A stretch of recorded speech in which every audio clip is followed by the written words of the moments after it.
पहले गांवों में कुछ बनिया फेरी करने आते थे। कोई छोटी मोटी खाने की चीजें बेचता था तो कोई श्रृंगार के सामान या धनिया मसाला आदि। ये लोग एक देवरी में इन सामानों को रखकर गांव-गांव घूमकर बेचते थे। आज तो जमाना बदल गया है और गांव में भी कई सारी दुकानें खुल गई हैं और अगर कोई बाहर से बेचने भी आता है तो ठेले पर सामान लेकर या साइकिल आदि पर बर्फ आइसक्रीम आदि लेकर। हाँ, तो यह कहानी एक ऐसे ही बनिया से संबंध रखती है जो गांव-गांव घूमकर मूंगफली, गुड़, धनिया, मसल पट्टी आदि बेचता था। इस बनिया का नाम रामधन था। रामधन सुनी पगडंडियों, बड़े बड़े बगीचों आदि से होकर एक गांव से दूसरे गांव जाता था। रामधन रोज सुबह सुबह मूंगफली, गुड़, धनिया आदि अपने देवरी में रखता और किसी दूसरे गांव में निकल जाता। एक गांव से दूसरे गांव होते हुए मूंगफली, गुड़, धनिया बेचते हुए वह तिजहरिया या कभी कभी शाम को अपने गांव वापस आता। जब वह अपनी देवरी उठाए चलता और बीच बीच में बोला करता, ले गुड़ धनिया, ले मूंगफली, ले मसल पट्टी, दांत में सट्टी, लइका खाई सयान हो जाए, बूढ़े खाए जवान हो जाए। उसकी इतनी बात सुनते ही बच्चे अपने अपने घर की ओर भागते हुए यह चिल्लाते थे कि मसल पट्टी वाला आया, मूंगफली वाला आया। और इसके साथ ही वे अपने घर में घुसकर छोटी छोटी डलिया में या फाड़ आदि में धान, गेहूं आदि लेकर आते थे और मूंगफली, गुड़, धनिया आदि खरीद कर खाते थे। एक दिन की बात है, गर्मी का मौसम था और दोपहर का समय। लू इतनी तेज चल रही थी कि लोग अपने घरों में ही दुबके थे। इसी समय रामधन अपने सिर पर देवरी उठाए हमारे गांव से पास के गांव में खेतों से होकर चला। कहीं कहीं तो इन मेड़ों के दोनों तरफ 2-2 बीघा केवल गन्ने के ही खेत रहते थे और अकेले इन मेड़ों से गुजरने में बहुत डर लगता था। कमजोर दिल आदमी तो अकेले या खरकर दोपहरिया या शाम को इन मेड़ों से गुजरना क्या, उधर जाने की सोचकर ही धोती गीली कर देता था। हमारे गांव से ही वह पास के जिस गांव में जा रहा था उसकी दूरी लगभग 1 कोस यानी 1 किलोमीटर है और बीच में एक बड़ी बारी यानी बगीचा, जिसे हम लोग आज भी बड़की बारी के नाम से पुकारते हैं, पड़ती थी। यह बारी इतनी घनी थी कि दोपहर में इसमें अंधेरा जैसा माहौल रहता था। इस बगीचे में आम के पेड़ों की अधिकता थी, पर इस बारी के बीच में एक बड़ा बरगद का पेड़ भी था।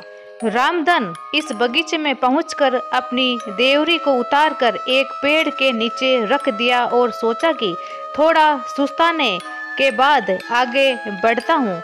वह वहीं एक पेड़ की थोड़ी ऊपर उठी जड़ को अपना तकिया बनाया और अपने गमछे को बिछाकर आराम करने लगा। उसको पता ही नहीं चला कि कब उसकी आंख लग गई। अचानक उसे लगा कि बगीचे में कहीं बहुत तेज आंधी उठी है और डालियां आदि के टकराने से बहुत शोर हो रहा है। वह उठकर बैठ गया और डालियों की टकराहट वाली दिशा में देखा। अरे हाँ, वह जहाँ सोया था वहाँ से कुछ ही दूरी पर 2 पेड़ की डालियां बहुत तेजी से नीचे ऊपर हो रही थी और कभी कभी इन डालियों के आपस में टकराहट से बहुत डरावनी आवाज भी होती थी।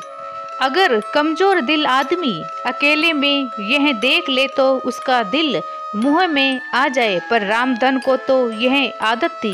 वह मन ही मन सोच रहा कि शायद भूत आपस में झगड़ा कर रहे हैं या कोई खेल खेल रहे हैं। वह डरने वालों में से नहीं था।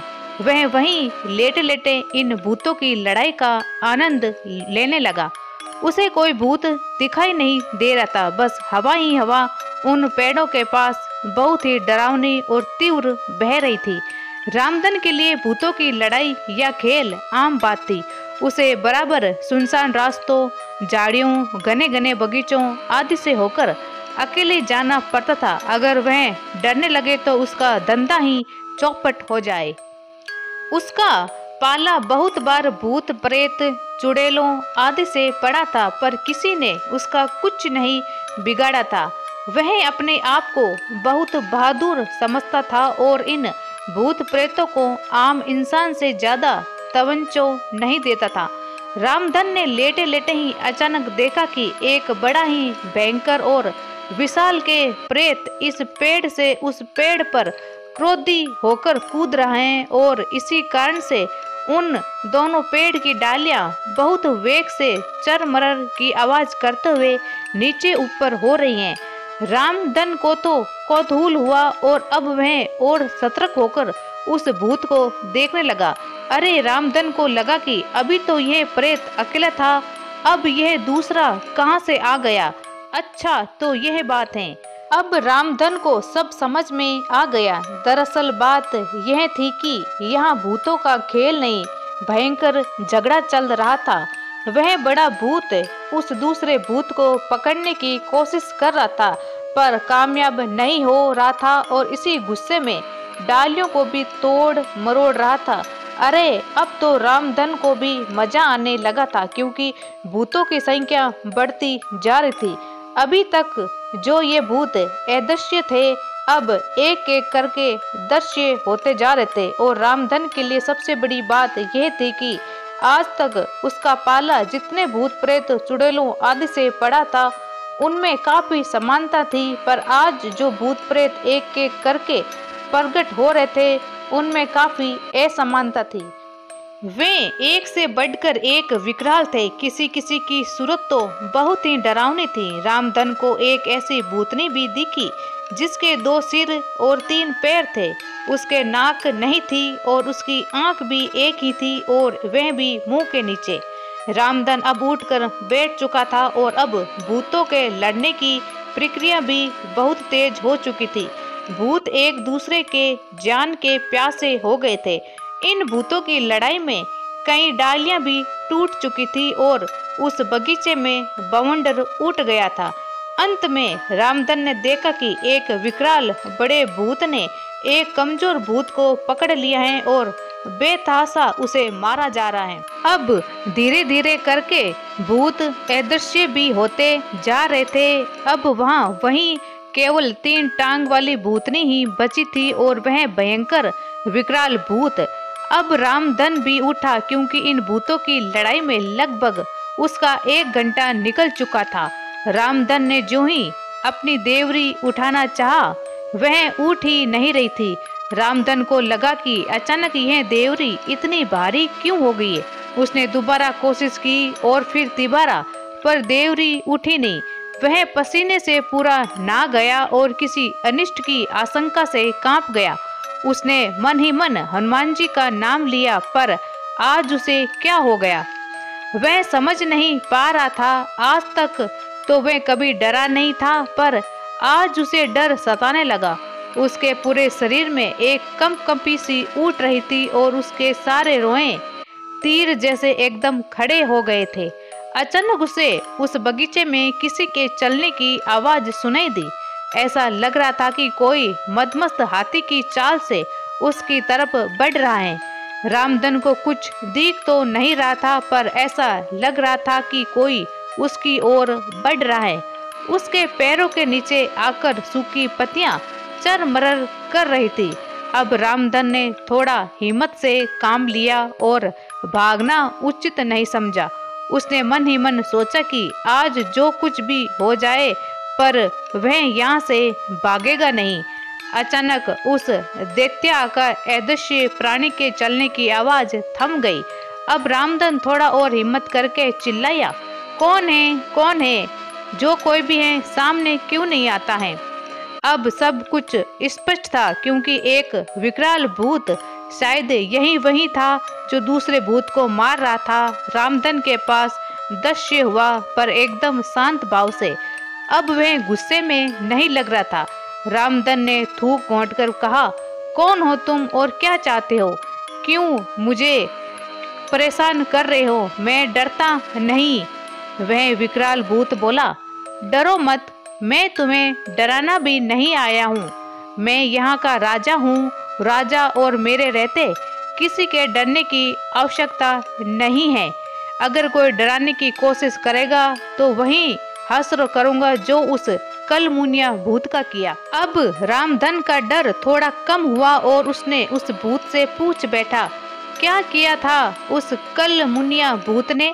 वह विकराल भूत हंसा और कहा, वह कलमुनिया काफी दिनों से इस ललमुनिया तीन टंगरी को सता रहा था। मैंने उसे कई बार चेतावनी दी पर समझा ही नहीं, और हद तो आज तब हो गई जब उसने कुछ भूत प्रेतों को एकत्रित करके मुझ पर हमला कर दिया। सबको मारा मैंने और दौड़ा दौड़ा कर मारा। रामधन ने अपनी जान बचाने के लिए उस भूत की चमचागिरी में उसकी बहुत प्रशंसा की और बोला, तो क्या अब मैं जाऊं? हाँ जाओ, पर जाते जाते कुछ तो खिला दो, बहुत भूख लगी है और थक भी गया हूँ। उस विकराल भूत ने कहा। रामधन ने उस भूत से अपना पीछा छुड़ाने के लिए थोड़ा गुड़ धनिया निकालकर उसे दे दिया। गुड़ धनिया खाते ही वह भूत रामधन से विनती भाव में बोला कि थोड़ा और दो ना, बहुत ही अच्छा है, मैं भी बचपन में बहुत गुड़ धनिया खाता था। रामधन ने कहा कि नहीं नहीं, अब नहीं मिलेगा, सब तू ही खा जाओगे तो मैं बेचूंगा क्या? भूत ने कहा कि बोलो कितना हुआ, मैं ही खरीद लेता हूँ। रामधन को अब थोड़ी लालच आ गई, क्योंकि उसने सुन रखा कि इन भूतों प्रेतों के पास अपार संपत्ति होती है, अगर किसी पर प्रसन्न हो गए तो माला माल कर देते हैं। अब रामधन ने देवरी में से थोड़ा और गुड़ धनिया निकालकर उस भूत की ओर बढ़ाते हुए बोला कि अब पैसा दो तो ये देवरी का पूरा सामान तुझे दे दूंगा। भूत ने उसके हाथ से गुड़ धनिया ले लिया और खाते खाते बोला कि मेरे पीछे पीछे आओ। अब तो रामधन एकदम निडर होकर अपनी देवरी को उठाया और उस भूत के पीछे पीछे चल दिया। वह भूत रामधन को लेकर उस बगीचे में एकदम उत्तर की ओर पहुंचा। यह उस बगीचे का एकदम उत्तरी छोर था। इस उत्तरी छोर पर एक जगह एक थोड़ा उठा हुआ टीला था और वहीं पास में मूंज आदि और एक छोटा नीम का पेड़ था। उस नीम के थोड़ा आगे एक छोटा सा पलास का पेड़ था। उस विकराल भूत ने रामधन से कहा कि इस पलास के पेड़ के नीचे खोदो। रामधन ने कहा कि मेरे पास कुछ खोदने के लिए तो है नहीं, तुम ही खोदो। रामधन की बात सुनकर वह भूत आगे बढ़ा और देखते ही देखते वह और विकराल हो गया। उसके नख खुरपों की तरह बड़े हो गए थे और इन्हीं नखों से वह उस पलास के पेड़ के नीचे खोदने लगा। खोदने का काम ज्यों ही खत्म हुआ त्यों ही रामधन ने उस गड्ढे में झांक कर देखा। उसे उस गड्ढे में एक बटुला दिखाई दिया। अब तो वह बिना कुछ सोचे समझे उस गड्ढे में प्रवेश करके उस बटुले को बाहर निकाला। बटुला बहुत भारी था। उसने बटुले के मुख पर से जो ही ढक्कन हटाया, उसकी आंखें खुली की खुली रह गई, क्योंकि बटुले में पुराने चांदी के सिक्के थे। वह बहुत प्रसन्न हुआ और अपने देवरी का सारा सामान वहीं गिरा दिया और भूत को बोला कि सब खा जाओ। भूत खाने पर टूट पड़ा और इधर रामधन ने उस बटुले का सारा माल अपनी देवरी में रखा और उसे ढककर तेजी से अपने गांव की ओर चल पड़ा। गांव में पहुंचने के एक ही हफ्ते बाद ऐसा लगा कि रामधन की लॉटरी लग गई हो। उसने अपने मंडई के स्थान पर दुकान बनवाना शुरू किया और धीरे धीरे करके मूंगफली और गुड़ धनिया बेचने का धंधा बंद कर दिया।